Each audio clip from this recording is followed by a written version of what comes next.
Hi, welcome to an episode of Psych Specifics. With us today is Professor Jakobsen. Thank you for sitting with me today. Thank you for having me.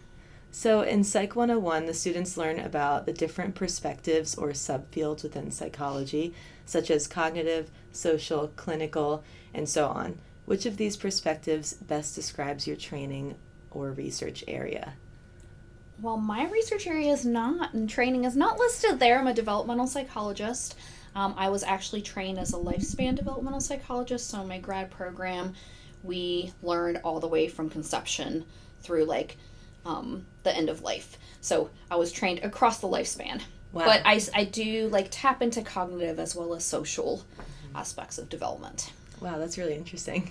Yeah. What specifically do you research, and what drew you into that? Can you give an example of an interesting finding from one of our published study or one of your published studies? So I actually wanted to do IO psychology when I was an undergrad, and I did not enjoy the class. I did some research. I did not enjoy it, and when I took a developmental psych class, I loved it. And so I worked in a lab for 2 years. I did an honors thesis, and then it was time for me to graduate, but I didn't know exactly what I wanted to do. I knew I wanted to do development. So I did some work, so I took a gap year, did some additional research, and then in grad school, I kind of went broadly from being interested in visual attention to more specifically being interested in how babies process faces. And now I really study how babies and kids and adults process various types of faces. So we've done lots of different studies where we studied how experiences impact things like how much attention they pay to faces.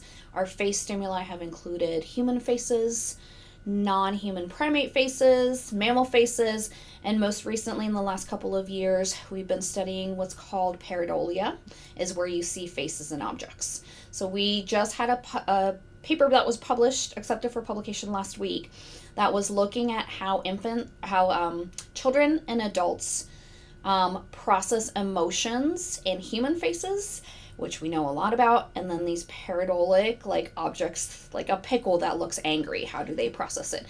And not overly surprisingly to people who study faces, both the kids and the adults process these angry pickles and the happy clouds very similarly to how they process human faces. So there's something ingrained in our brains that we have learned, and it gets really set. Maybe there's some innate aspects to it in how we process faces that expands beyond just human and animal faces. That's so interesting. I've never thought about how we process inanimate objects and things like that if they had a face on them. Yeah, That's so really we cool. have similar parts of our brain are activated when we're looking at these pareidolic faces. That's really cool. As you know, psychology is an incredibly interdisciplinary field. How do other disciplines outside of psychology integrate the findings or theories from your subfield into their own research or practice? Can you give an example of an interesting application of your research outside psychology? Yeah, so I think developmental psychology is one of those areas that actually spans across all of the cognitive and social and learning, all of the other aspects of psychology. So, for example, psychological understanding is used in places like education, right? How do we learn? It's used in places like marketing. How do you market toys that are developmentally appropriate for whatever age it is that you're marketing for, as well as things like policy and laws, things anywhere from how should you sentence somebody based on their age and cognitively, socially, what their understanding is, to things like child labor laws, right? So we have those child labor laws, which were a function of understanding how children develop. Yeah, wow. There's so much else that goes into it. There really is. Amazing. And there's also healthcare settings, right? Mm-hmm. Child life specialists are people who work in hospitals with children who have illnesses. They have to understand the developmental perspective, and then how do you work with these children that are dealing with some challenging health-related issues. Yeah, wow. Yeah. Psych 101 fulfills the JMU's sociocultural area requirement for general education, meaning students are expected to understand people who might be different from them and the importance of multicultural perspectives. How do you think about the role of culture, different social identities, or multicultural perspectives in the context of your research or your subfield? Yeah, so some of you may know Psych 160, Lifespan Development, is also a class that meets these requirements. So in development, there are some things that are universal that look the same regardless of culture and where somebody's raised and what their experiences are. Things like the stages of motor development, right? They progress in a specific way. Language development progresses in a specific way regardless of where you are. And then obviously your culture contributes a lot to the specific details of how that happens. So for example, motor development, right? So the babies gain control of their heads first and then their shoulders and further down. But some cultures really focus on helping those infants reach motor milestones a little bit earlier than they would otherwise. So for example, they might encourage sitting and they help their kids learn how to sit. And those babies, in fact, learn how to sit a little bit earlier within that developmental constraint of where their bodies can actually hold themselves up. So there's definitely universals, but then there are also cultural differences within those universals. Yeah, I've heard a lot about certain cultures too, if like the mother is carrying the infant on their back a lot, and then they develop a little bit slower because they're not like sitting or crawling as early. That's exactly. They're delayed a little bit.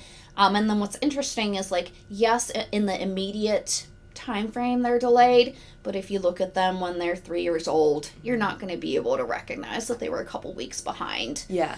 Where kids of that age in other cultures might have already been crawling or walking. Yeah, that's so interesting how all of the different cultures have different impacts on development. Yeah.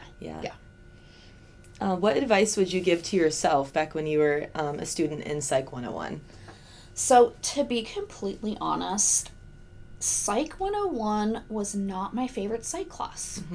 And I think it was because I got just like a little bit of so many areas of psychology that I was not satisfied with it. I was like, give me more. So I would say if you are interested in the things that we're talking about, I mentioned various different things that you could do with developmental psychology, and obviously in other fields there's lots of things to do, that maybe continue to explore psychology. And, psychology is one of those fields and one of those majors where it's actually a broad enough major, and it gives you so much information about so many things that you can actually take very different pathways to get to where you ultimately want to go. So I would say if it's something that interests you, maybe think about continuing to pursue it. Yeah, definitely. I agree. There's so much that you can do with psychology.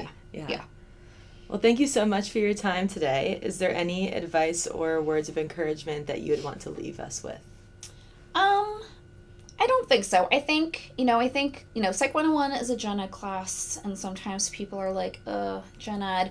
But I think psychology is one of those things that nobody should be saying, when am I going to use this ever again?